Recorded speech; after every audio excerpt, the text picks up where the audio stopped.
Hey, I want to thank you all for tuning in to Black Video News. Today really is a special day for me today. I'm the host, Keith Scott, and I want to introduce you to our new show, Black Friday, right here on BVN Network. Black Friday is not about shopping. Let me make this point clear. It's not about shopping. It's not about spending money.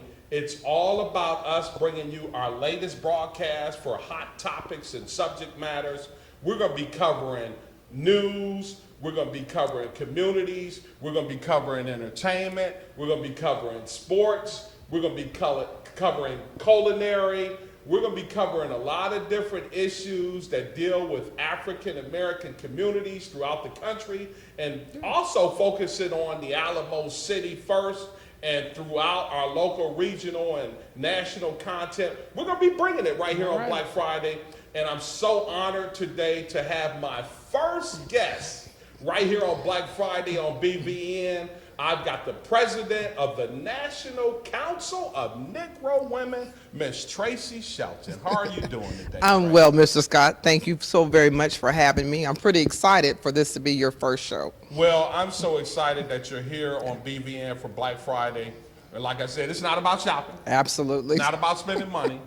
It's about allowing this platform like yourself for people to come on and let's talk about the impact that you're making, not only in your community, but national, local, or regional. Good. And I'm thank you for joining us here today. You.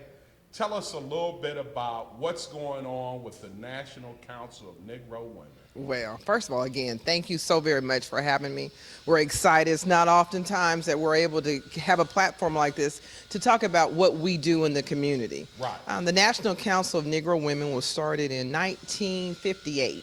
Mary McLeod Bethune was its first president. Its mission is to lead, educate, and develop women of African descent. Okay. It has a long history, over 80 years of history.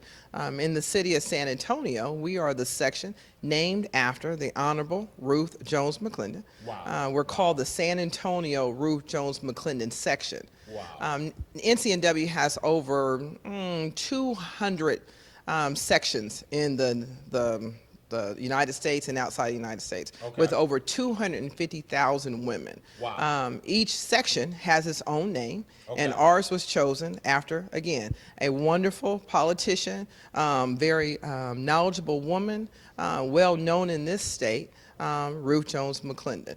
I want you to touch on Ruth because a lot of viewers may not even know who Ruth Jones McClendon was. So just tell my viewers a little bit about Ruth and why you chose Ruth McClendon. Okay.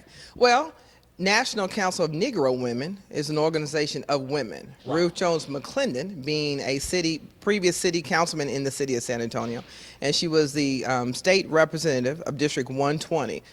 It only was befitting to name our section after a great woman, a politician, a very knowledgeable woman, a woman who has done so much for the city of San Antonio and in this state. Yeah. Ruth also created a State of Texas National Cancer Awareness Day in April. So she's powerful. She is a lady with a huge legacy. And as you probably know, as of recent, her gallery of her archives were donated to St. Philip's College, and they reside right there in the library. Beautiful, beautiful display. Yeah, so yeah, it is. And I know that she is a part of over maybe 50 different laws that were passed or something like that. I'm sure it's number. exponential. Absolutely, she absolutely. Put in a lot of work yes. As the state rep here in the Alamo City, right here in Texas. What a unique name and person, a legacy for her. Yeah. But let's talk more about what you ladies are doing and how you're helping a lot of different women, not just in this community, but all over the country. Okay.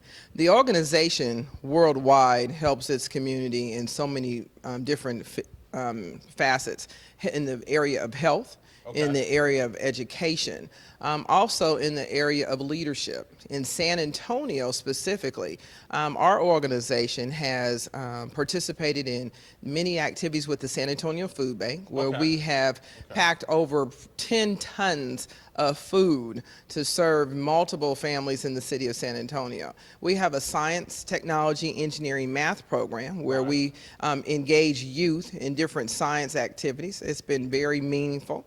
We also recently are getting ready to host our fourth annual Red Shoe, which will be Red this Shoe Saturday. event, huh? It's an HIV/AIDS awareness dinner. It will be at the Frost Bank Okay. Plaza Club, 21st floor, Right. and it's to benefit those who are affected by HIV and AIDS. The proceeds will benefit the San Antonio AIDS Foundation Okay. and Beat AIDS. Wow, that's interesting. I want you to touch on, what you guys, your mission statement and just a little more about your organization for my viewers so they can clearly understand the impact that you're making when it comes to African American women. Okay. Tracy. Our section was chartered in 2010. Okay. We currently have a membership of about 50 women, and we're growing exponentially, and we seek membership at any time. What we do to, again, be active in our community is to really participate with, again, our food bank, our health awareness program, and our STEM program. We meet every fourth Saturday of the Okay. month at Second Baptist Church, Okay. 10 a.m. And it's a wonderful gathering of like-minded women who are professionals in their own right, and they all come with a different skill set to help the organization grow. So you're always looking for women, right? Absolutely. How can more women that are not involved get more information about getting involved with you guys' organization? Okay, thank you for asking that. Interested women can send us an email to rjmsectionnw@yahoo.com. Send us an interest email letting us know who you are, a contact number so that we can reach back to you. And then from that point, we'll follow up and invite you to serve in any capacity for which you desire and be a part of our organization. Is there also, let's touch on too also the event tomorrow, the Red Shoe event. The Red Shoe event, fourth annual doing it, right? Yes. You said. Tell us a little bit about what's going to take place tomorrow with the Red Shoe. Are women actually coming in with red shoes on? Actually, men are coming in with red shoes. So Interesting. it's going to be fabulous. Everyone who attends, we encourage persons to wear red shoes. We have a huge support of men who come wearing red shoes. Right. We will have door prizes, raffles. We have a weekend raffle to borrow a 2017 Mercedes-Benz. We have America's Diamond as a huge supporter of ours. A lot of giveaways. We'll have a program where you'll hear from two of the executive directors of the organization, Beat AIDS and San Antonio AIDS Foundation. Right. They will tell the community, those persons in attendance, about their organization. We, as a section, have donated over $12,000 to both of these organizations in the last 4 years. Okay. So for tomorrow too also, but hold on a second because I know you have a lot of help with this organization too. Absolutely. And I know you got 39 affiliates? There are 39 affiliate organizations associated with the National Council of Negro Women. Tell me a little bit about who they are. Just a few. Sure. Just Well, name a few. I think what resonates in our community is the National Panhellenic Council. The Okay. sororities of the National Panhellenic Council are affiliates of the National Council of Negro Women. Okay. For more information, and I want to thank you, Tracy. This is very informative information. But also tell my viewers too, what time does the red? Man, I should have had on my red shoes today. I don't think I own a pair of red shoes. Oh, I do have a pair. But tell us a little bit about what time the event takes place and where is it at again for my viewers? Okay. The Red Shoe HIV/AIDS Awareness Dinner will be held at the Frost Bank Tower, Plaza Club, 21st floor, Saturday, May 6, 2017 at 7 p.m. Doors open at 6. It is a donation event. $60 is the donation amount, and you'll enjoy a fabulous time of fun, great food, a wonderful program, very informative program, and a great time as we give away our door prizes. So please give us a call, 210-444-9101 for more information. And also, Tracy, I want you to tell my viewers for more information, how to get involved, how to get in contact with you ladies with the National Council of Okay. Negro Women, how can they get a hold of you all? Tell my viewers an email address, a phone number for more informative information for them to be involved or just get involved with you. Okay.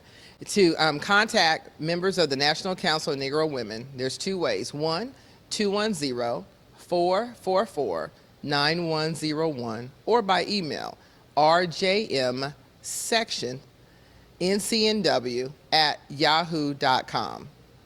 Tracy, I want to thank you so much. Thank You're you. making history with me I here. know, and I'm excited about it, so thank you. Well, I know this event is for a worthy It cause. is. We appreciate you coming on today's show right here, Black Friday on BVN. She gave you the information. Make sure you reach out to her. I know somebody's out there needs some help, needs some assistance. These ladies are putting in work all over the country. They got a lot of help, a lot of assistance. So feel free to reach out to them. I'm going to be coming back with one of our candidates here. It's election time. It's local election time, and I'm going to be coming right back to you right here on Black Friday with one of the candidates that's running right here in District 2, Keith Toney. So stay logged on for more right here in just a minute on Black Friday.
Hey, we're back right here on BVN for Black Friday. It's election time. It's going on right here, local elections. I'm joined today by one of the candidates for District 2, and he's another Keith. Keith Tony, how you doing, Keith? Always a pleasure, man. Always a pleasure. Keith. Man, you know, I'm sitting here, you got your phrase and your slogan, a change is coming. That's right. We need a lot more change. We do. We need a lot more change, We not do. just in this district, Right. not just in this city, Oh, no. but all over this country. Especially on the national level, but we'll get there. But we'll get there. Yeah. We'll get there. Let's talk about, because tomorrow is taking place, It is. this election right here in District 2, Keith. Tell us a little bit, man, about what your goals are, man. If you can pull this off and win this election and become our councilman and right Yeah. here on the east side of San Antonio. That's right. That's right. Well, I speak it into existence, so it's not when, it's if, it's when. Okay. So okay. so I like that. when we do this tomorrow, Okay. and when I say we, and we is the operative word because it's about the community. Right. It's not about me. It's Right. really not about, it's never been about me. Okay. It's about the community. We need a change. We really do. And I'm not angry at anyone, to include the current councilman. Right. I am highly disappointed. Okay. And so one can stay on the sidelines and criticize and throw rocks and hide your hand, or you can get involved Okay. and make a change. Now, when you say you're a little disappointed, let's touch on the disappointment. Why? What's going on when you say you're disappointed? What are you disappointed in? Several things. One thing is he seems to not have a real grasp of our icons in our community, our cultural icons, Okay. specifically African-American icons in the Okay. community, even brick and mortar icons, the Ella Austin Community Center. You can't talk about selling that off to a developer.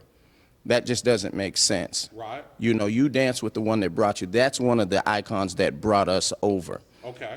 When it was an orphanage for then colored children. Right. And that sort of thing. We can't sell that off. That's part of our legacy. That's part of our history. And then, of course, there's the big one. The idea of moving the march off the east side. Okay. The march. Okay. The march. I just call it the march. Okay. People know what you're talking about. It's the largest one on the face of the planet. Okay. Let me break it down to Martin Luther King. Absolutely. Martin Luther King march Absolutely. right here in the Alamo City. That's right. The largest march in the country. Absolutely. Okay. Absolutely. So that's the big disappointment. Yeah. And what else is going on? What do you see that he's been in here for 2 years? Yes. 2 years. So Yes. So 2 years. How do you evaluate this guy in 2 years, Keith? First of all, I just think he's overwhelmed. I don't think that he came in and said, let me see what I can do to diminish my council district. I don't think so at all. But he's overwhelmed. First of all, he's a part-time councilman. Okay. Okay. I'll be a full-time councilman because I'm retired. Right. Our council district is roughly the size of San Francisco, California. You can't do that on a part-time basis. You can't say I'm the CEO of a nonprofit Right. that pays me 6 figures, and oh, by the way, in my spare time, I'm the council person of one of the largest council districts in Bexar County. It just doesn't work, and we've seen it. And I know it doesn't work because when I was on council as the interim councilman, I was working. You can't do it adequately. And I know that you can't. And I'm the only candidate who will be a full-time councilman, as was acknowledged when I was endorsed by the San Antonio Express News. Yeah, you were endorsed by the San Antonio Express News. But I want my viewers to know some of the things that are on your agenda when we talk about District 2. Because District 2 is a work in progress. It is. So, Very much what's on so. the agenda? Yeah, Some first of the things that you want to accomplish if you're our new councilman in District 2, Keith. First of all, we're playing catch-up with many of the other council districts. Specifically, I look at District 8. In the upcoming bond, or the proposed bond, they're going to get $13 million plus for a land bridge to go over the road so deer and skunk can safely cross the road. Okay. So that's the mindset. I'm going to have to shift that paradigm when I get back on council to say, in District 2, we're going to focus on people. We're going to focus on youth. We're going to focus on formerly incarcerated. We're going to focus on elderly. That's what we want to do. Right. And if we do that, and we do that well, we will then draw in business. We don't only want to recruit new business, we want to retain businesses that are here. Okay. That need assistance, especially small minority-owned business, women-owned business. We want to do that. There's been no focus on that. The focus seems to have been shifted from the District 2 representative. His focus seems to have shifted downtown. Okay. Hence, the idea of moving the march downtown. Okay. As if Hemisphere doesn't have enough going on.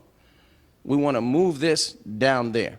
It doesn't make sense, but it's symptomatic of a mindset that troubled me. It troubled me enough for me to run. And of course, then people were encouraging me a lot. You need to run, we need you back. And so we did. We did. Yeah, I want to, there are a lot of seniors in this community. Yes. That are, concerned about a lot of different issues when They we are. talk about crime. Yes, yes. When we even talking about street lights, basic stuff like that, being, not scared to go out the house or go to the car at night, the street lights are down. What are you hearing from the community? Because I know you've been out there in your ground game and you've been all over the place. Oh, yeah. I've been seeing you. Yeah. I've been keeping up with this race closely, paying attention. Mm-hmm. But what are the people in the community saying? The seniors, Keith. Well, the seniors are saying, and not just the seniors, but especially the seniors are saying what we just talked about. We are playing catch up. You talked about lights being dim. How about lights being non-existent? Just not being there. So when the current councilman talks about there are 10 council districts, it's an $850 million bond. Right. So my Ohio public school education tells me 10, that we should each get $85 million. And he's very proud of the fact that we're getting a little over $90 million. Okay. But I'm not impressed with that, because why should we get the same thing some other districts, say on the northwest side, is getting? Well, street lights are not an issue for them. Okay. So we're playing catch up. See, if you're a doctor and you have two patients and one has cancer and one has the flu, you don't beat your chest with pride because you gave them the same medication. Right. You can't do it. They have the flu, if anything, on the northwest side, for instance. We have cancer. So I'm not proud and happy about that $96 million. I want almost twice that much because we need it. Right. We need it. We are playing catch up. Basic amenities that you talked about, sidewalks. Why should our wheelchair-bound folks have to go into the street? Sidewalks. Why are elderly people? I know an elderly woman right here in Government Hill who fell on a chap's sidewalk. It was cracked and chipped, and she fell and broke her nose. Wow, okay. And she was on a cane. She had assistance, but it was just that bad. Right. So we're playing catch up. So what I want to do is go down there to City Hall. See, this isn't a place for rookies. It's a contact sport at City Hall. Okay. Because there's a certain amount of money, there's a certain amount of resources, and 10 council districts are vying for those resources. Right. So we need someone who's going to not just be a representative, but be an advocate, a strong advocate. And that's strong. That's one of the words that they use to endorse me in the San Antonio Express News, that we in District 2, they recognize it. We need strong representation. This is not something for someone to OJT in. You can't say, I run a law firm, I'm an attorney, therefore I will be a great city council person. You can't OJT your way into this. We're too large and diverse. Yeah, Keith, there are a lot of young millenniums in this district too that are looking for outlets, looking for programs, looking for some basic assistance. How do you want to try to, touch our millenniums? Because that's, it's a lot going on the east side. I don't know if, if our viewers, wherever they are, know a lot about what's happening here on the east side of San Antonio. Yes. But, I want you to touch on these millennials, man. How can we help these millennials out? What do we need to do to touch that generation, Keith, as a councilman? From a councilman's perspective. From a councilman's perspective. Yeah. Reach out to them, and that's what you have to do. If you look at the percentage of voters demographically by age who have voted just recently, in early voting for this election, you'll find their numbers are abysmal. Okay. So millennials need to get involved. I want to invite them in to get them involved. The irony is we have a current councilman who is a millennial, and he hasn't reached out to them. That's his demographic. Okay. And he hasn't reached out to them. Right. And I don't get it. I don't understand. So how are you going to reach out to him? We're going to make a concerted effort to get downtown, get to where they are, the areas that are being gentrified, and we'll just say it. That's who's coming in, primarily. Millennials are coming in. Right. And reach out to them. And here's what I want them to do, so that this gentrification thing doesn't have to be an us and them thing. Someone needs to sit down with them and say, here's the history of the area in which you're moving into. Okay. So they can have a sense of history. Maybe that'll give them a sense of pride. And so they'll understand why longtime residents may feel a certain way and be up in their feelings, as they say, about these young folks moving in, young folks who may look a little different, speak a little differently, have different ideas than what the community is accustomed to. So I want to reach out there and bridge that gap. Okay. I want to bridge that gap, and I think we can do it. Okay. I want to shift gears a little bit, Keith, because we still got a little time in our segment for Black Friday. But I want to go on a regional level of conversation and Right. dialogue right now. And I want to, our viewers, we lost a young kid in Texas, Jordan Edwards. And I want to, send my condolences out to the Edwards family right here in Texas. But I want you to talk about, what is our governor doing? What is he saying in this state when we get a 15-year-old kid, African-American kid, shot by police again? And this is getting old, Keith. It's getting old. Oh, it's gotten old. Yeah, it's past old. Yeah, it's past old. And, what is he saying? I'm not hearing anything. Yeah. Our governor runs hot and cold. Either he says too much on some things or not enough on others. This is one where he is uncharacteristically quiet. He had nothing to say. And not only was this young man shot and murdered, he was murdered, but the police officer lied. So now, I'm not giving any accolades to that police chief for firing that officer. That's the least he should do. I want him brought up on charges. Murder one. Because the young man was in a car driving away from the officer. Right. Thank goodness the body camera told the truth. Yeah. Because the officer lied and said that the car was coming at him, and I think another officer, if I remember correctly, and that they felt threatened. Right. That was a lie. So we need to hold him to a higher standard. Yeah. They're police officers, not just to a standard that we're all held to, a higher standard. And I have great respect for the police officers. Right. My brother's a retired police officer from the Canton, Ohio Police Force. Okay. He's a retired detective. Right. His son, my nephew, is currently a police officer. Okay. But they need to be held to a higher standard. And this has to stop right here. Because then what amazes me is that people are amazed when we have a tragedy like we saw in Dallas. Yeah. Because we have people who are mentally unhinged, and these things send them over the edge. Right. You and I are not going to go out here and take anyone's life. We may protest, we may go through the legal channels, but there are people out there that these murderous incidents send them over the edge. Yeah. And why are we surprised? Yeah. The surprising thing is, to me, is that, thank God, there aren't more incidents like that. Yeah. So our governor needs to speak up, and I'm employing him right now. And when I get on council, which will give me a title and some teeth, I want to talk to him directly to say to him, Governor, decry this, say it, that this was a murder, it was a murderous act, it should never have happened, and it would not have happened had this not been a carload of African-American boys. Okay. Let's talk on this national level, Keith. We got a White House right now. We got a president that I have no idea what he's doing. Do you have any idea what this guy's doing, Keith? No. The fact that you don't have any idea what he's doing, and I don't have any idea what he's doing, and he doesn't have any idea what he's doing makes three of us. So he has no clue what he's doing. It's obvious.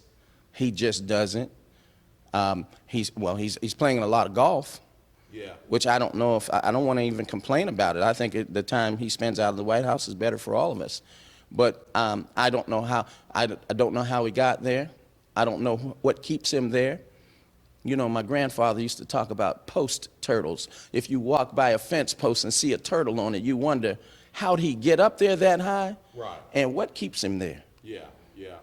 You know, I just wanted to briefly touch on that. That's a whole nother dialogue for Black Friday. I don't even really want to go into that because. Well, that's why Black Friday's going to be so successful, because you touch on Yeah, everything. well, we're going to touch on everything, but let's shift gears right back here to District 2, Keith.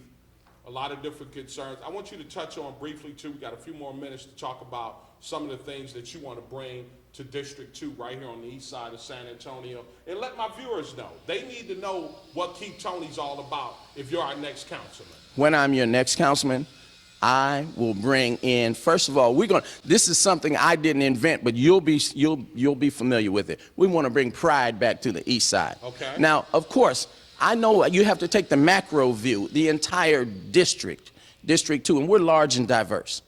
You know that. We include Mankey Park. So we're different. We're different. We're different parts of District 2 are different from each other. Right. And that's fine, and I recognize that. Right. But the part that needs the most help is right here in the near east side. Okay. Some of the southeast side. So we want to do that. I want to put some teeth in the ordinances. Abandoned houses, for instance. Yeah. I want them knocked down. I want the police officers to do their job. And when I know we can't police our way out of our problems. I've said it. I said it to you. We can't police our way out of our problems, and I recognize that. But we need to do more. We need to do more. And that's what I want to do. I want to bring pride back to the east side. I want people from the east side to go somewhere. Instead of people saying, why do you live on the east side? I want us to be able to say, why don't you live on the east side? That sounds good. It's the place to be. All right, yeah, well, there's some huge things that have taken place here on the east side, and I know, with your agenda, if you can get up in there, change is coming, right, Keith? Change is going to come. It's coming? It's coming. We're going to make it happen. Well, Keith, the election is tomorrow. It is. We're going to be paying close attention to what takes place right here in the Alamo City, not just with the council races, but we got our mayor race, too, True. also, too. Touch on this mayor race, too, also. What's your take on this mayor race, Keith? Well, I think it's politically expedient for me to say I'm focusing on my race. Okay. I love the city. Right. And I want the city to move forward. Okay. But to be a bit parochial, I want someone who's going to focus on District 2 for a change. Okay. For a change. I want District 2 to have some of the same things that other districts enjoy. I want Martin Luther King Park to look like Mankey Park has down there, Brackenridge Park. Right. We have children. They like little trains. We do. We'd like a small lake. We want those things. I want the same things that other people have. I want our folk to enjoy the same things, not being accustomed to having the crumbs that fall from the table when we're the ones who did the work, who put the steak on the table. We want the steak, not just the crumbs. All right. Well, you heard it, Keith. I want to thank you. And I want to thank all my viewers. I want to thank the president for the Negro Council right here, Negro Women. Tracy was on the show today, and she gave you some informative information about what they're doing, not only here in the Alamo City, but all over the country. The race is going down tomorrow right here. Local elections is taking place, and I want to thank Mr. Keith Tony for being on Black Friday right here. As always, I'm Keith Scott, and this is Black Friday right here on Black Video News. Always be encouraged.